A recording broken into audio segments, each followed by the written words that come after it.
Hello everyone, welcome back to the zone of economics, special economic zone. So आज इस video में हम banking chapter के MCQs का लास्ट पार्ट डिस्कस करने वाले हैं। इससे पहले मैं दो पार्ट्स एमसीक्यूज के और भी डिस्कस कर चुका हूं। उनमें 20 एमसीक्यूज मैंने कराए थे और साथ ही साथ कंटेंट बेस्ड तीनों वीडियोस में अपलोड कर चुका हूं। उन वीडियोस को जरूर देख लीजिए ताकि आपको जो एमसीक्यूज है वो इजी लगे। तो चलिए शुरू करते हैं पहले एमसीक्यू से। तो पहला एमसीक्यू है हमारा स्टेटमेंट बेस्ड एमसीक्यू है। Now read the statements carefully regarding SLR. SLR stands for statutory liquidity ratio. अब इसका क्या मतलब है, तो पहला स्टेटमेंट देखते हैं। The percentage of demand deposit which the commercial banks are legally required to maintain as their liquid asset is called SLR.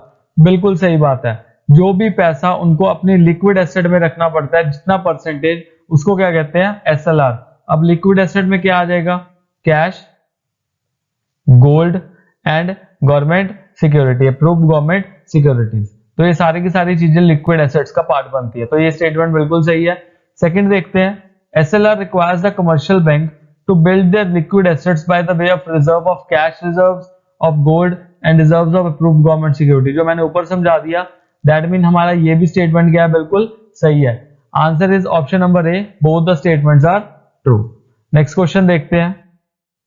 Again read the statements carefully.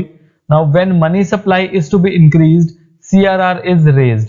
Now this is incorrect, क्योंकि अगर CRR को increase किया जाएगा तो money supply क्या हो जाएगा, decrease हो जाएगा। तो उल्टा बोल दिया, तो ये स्टेटमेंट हमारा क्या हो गया, गलत हो गया। सेकंड देखते हैं। Margin requirement is a quantitative method of credit control. ये भी गलत है, क्योंकि मार्जिन रिक्वायरमेंट क्वांटिटेटिव नहीं क्वालिटेटिव है। फिर से रिपीट कर रहा हूं, मार्जिन रिक्वायरमेंट क्वालिटेटिव है। क्वांटिटेटिव टूल्स में हमारे पास पॉलिसी रेट्स, पॉलिसी रेशियोज और ओपन मार्केट ऑपरेशंस का पार्ट इंक्लूड हो जाता है। तो दोनों की दोनों स्टेटमेंट गलत है।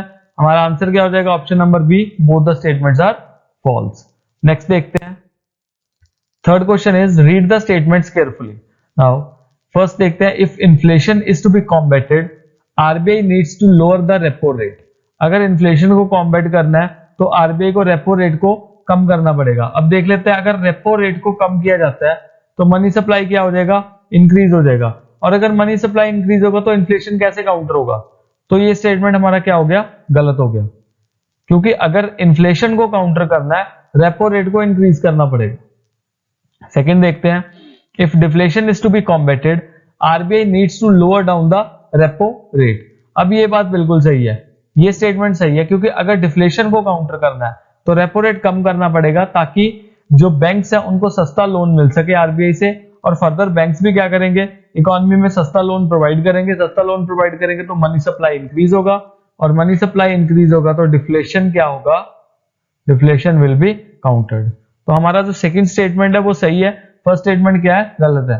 तो आंसर क्या हो जाएगा, option number D, statement 2 is true and statement 1 is false. Next question देखते हैं। तो read the statements carefully. Bank rate is also called as discount rate. ये बात बिल्कुल सही है, बैंक रेट को डिस्काउंट रेट भी कहा जाता है, बिल्कुल सही है। Second is reverse repo rate is also called as repurchase rate. तो ये बात गलत है। तो रिवर्स रेपो रेट को रीपरचेज रेट नहीं कहा जाता, रिवर्स रेपो रेट को रिवर्स रीपरचेज रेट कहा जाता है। बिकॉज रीपरचेज रेट किसका नाम होता है, वो होता है रेपो रेट का। तो स्टेटमेंट 1 ठीक है, स्टेटमेंट 2 क्या है, गलत है। तो आंसर क्या हो जाएगा, option number C, statement 1 is true and statement 1 is true and statement 2 is false. I hope आपको ये क्लियर हो गया। ध्यान रखना कि बैंक रेट को डिस्काउंट रेट कहते हैं, रिवर्स रेपो रेट को रिवर्स रीपरचेज और रेपो रेट को रीपरचेज रेट। नेक्स्ट क्वेश्चन पे है। सो मैच द कॉलम है। हमने सेट ए, मतलब जो कॉलम ए है और कॉलम 2 में से देखना है कि कौन से वाले ऑप्शन के सामने वाला जो भी आंसर दिया हुआ है वो करेक्ट है। तो एसएलआर के सामने दिया हुआ है फिक्स्ड बाय कमर्शियल बैंक, गलत है। एसएलआर कमर्शियल बैंक फिक्स नहीं करते, एसएलआर कौन फिक्स करता है, Reserve Bank of India fix करते हैं। Primary deposit not a part of total demand deposit of the bank, ये भी गलत है, because total demand deposit includes primary deposit as well as secondary deposit. Then C option देखते हैं। Central bank it provides clearing house function, ये सही है। And commercial bank adviser to the government, ये गलत है, क्योंकि एडवाइजर टू द गवर्नमेंट भी कौन होता है, सेंट्रल बैंक। तो हमारे पास आंसर क्या आ जाएगा, ऑप्शन नंबर सी। अब कई बच्चों को इस क्वेश्चन को सॉल्व करने में दिक्कत आती है। होता क्या है, वो सोचता है कि मैच दी कॉलम्स नहीं आए। कई बार तो मेरे को बच्चे कह चुके हैं सर मैच दी कॉलम नहीं आई, इसमें इसका हमने आंसर कैसे देना है। तो सिंपल सी बात है, आपके पास 4 ऑप्शंस अवेलेबल हैं ए बी सी डी, जिसके सामने वाला ठीक होगा उसको आप टिक कर दो। तो उसको बाद में जब अपने एमसीक्यूज आप फिल करोगे, जैसे ये देखो ये 4 हो गए, अब सी आया तो सी वाले में फिल कर दो, बस ये काम है। तो इसमें कंफ्यूज नहीं होना, मैच दी कॉलम्स को भी एक अलग तरीके से इन्होंने इंट्रोड्यूस कर दिया। नेक्स्ट क्वेश्चन देखते हैं, असर्शन रीजनिंग बेस्ड क्वेश्चन है। Assertion is repo rate and reverse repo rate are used by RBI to lend funds for long and short time to the commercial bank. This is incorrect, because long time से तो deal ही नहीं करते, ये बिल्कुल भी deal नहीं करते। Then reason देखते हैं, reverse repo is exact opposite of repo rate, ये सही है। असर्शन गलत है, रीजन क्या है, सही है। तो हमारा आंसर क्या हो जाएगा, option number D, A is false है but R is true. Next question, 7th question है। सो असर्शन बेस्ड है, increase in CRR will lead to decrease in money supply in the economy, ये सही है। अगर सीआरआर को increase किया जाएगा तो मनी सप्लाई इकोनॉमी में क्या हो जाएगा, डिक्रीज हो जाएगा। अब सीआरआर क्या होता है, वो परसेंटेज जो कि कमर्शियल बैंक को सेंट्रल बैंक के पास रखनी पड़ती है अपने टोटल डिपॉजिट की, उसको सीआरआर कहते हैं।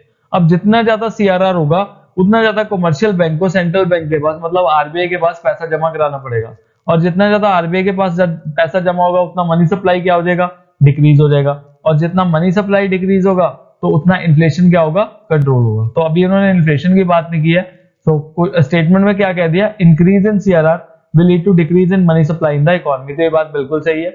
उसके बाद सेकंड देखते हैं, increase in CRR reduces lending because less money is left with bank for lending, वही बात है मैंने आपको समझाई है। इसको अगर इलस्ट्रेशन से करें, मान लो सपोज बैंक के पास टोटल डिपॉजिट 100 रुपीज का आया, पहले 4% सीआरआर चल रहा था, इसका मतलब कमर्शियल बैंक को सेंट्रल बैंक को कितना पैसा देना था, 4 पे देने थे अपने टोटल डिपॉजिट के। अब क्या हो गया, जो सीआरआर हो गया 8% हो गया। अब कमर्शियल बैंक के पास पहले 96 रुपीज बच रहे थे, अब कितने बच रहे हैं, 92। तो आप खुद देखिए reason, increase in CRR reduces lending because less money is left with the bank for lending. तो असर्शन भी ठीक है, रीजन भी ठीक है, और असर्शन जो रीजन है वो असर्शन को बहुत ही प्रॉपर्ली क्या कर रहा है, एक्सप्लेन कर रहे हैं। तो इसका आंसर क्या हो जाएगा, option number A, both assertion and reason are correct and reason is the correct explanation of assertion. Next question, now RBI changes auto debit rules for the commercial bank, ये बात बिल्कुल सही है। अभी रिसेंटली 1 अक्टूबर से ही आरबीआई ने जो auto debit rules है वो इंप्लीमेंट किया कमर्शियल बैंक्स पे।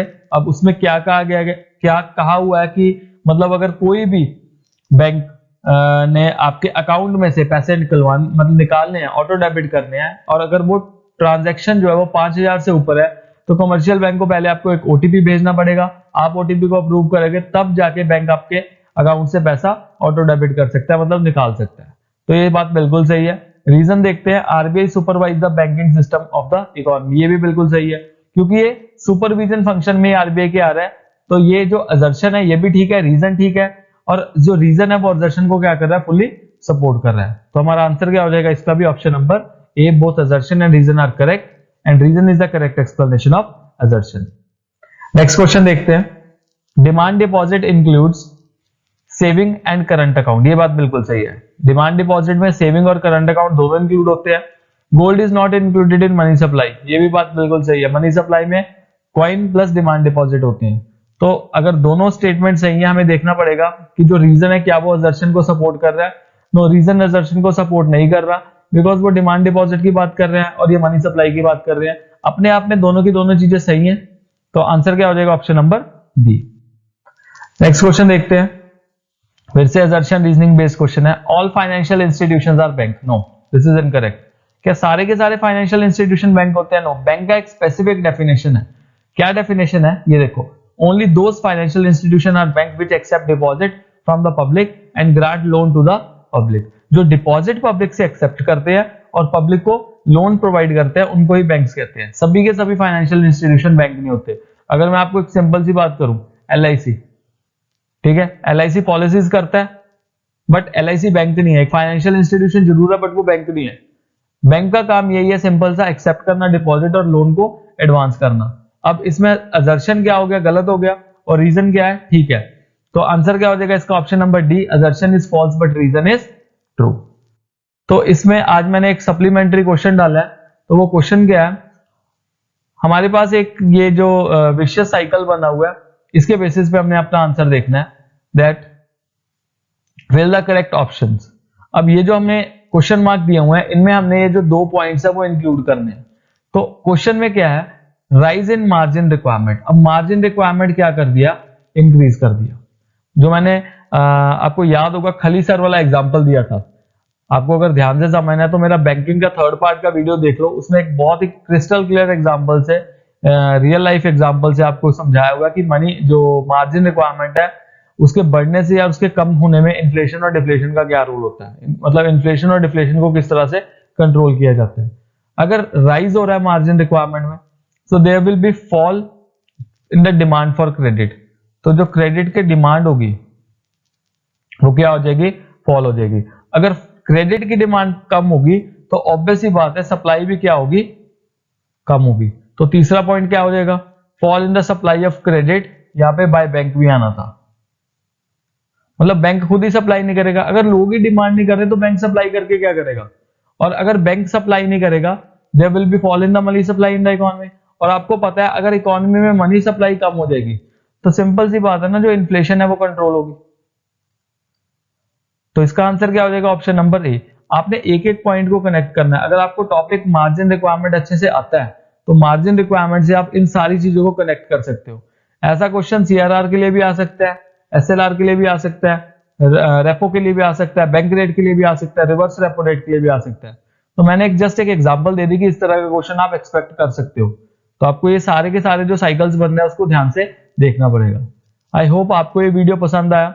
अगर वीडियो आपको पसंद आया तो प्लीज चैनल को सब्सक्राइब कीजिए और इस बेल आइकन को जरूर प्रेस कीजिए ताकि आपको जो भी लेटेस्ट अपडेट्स है वो मिलते रहे। Thank you very much and stay blessed all.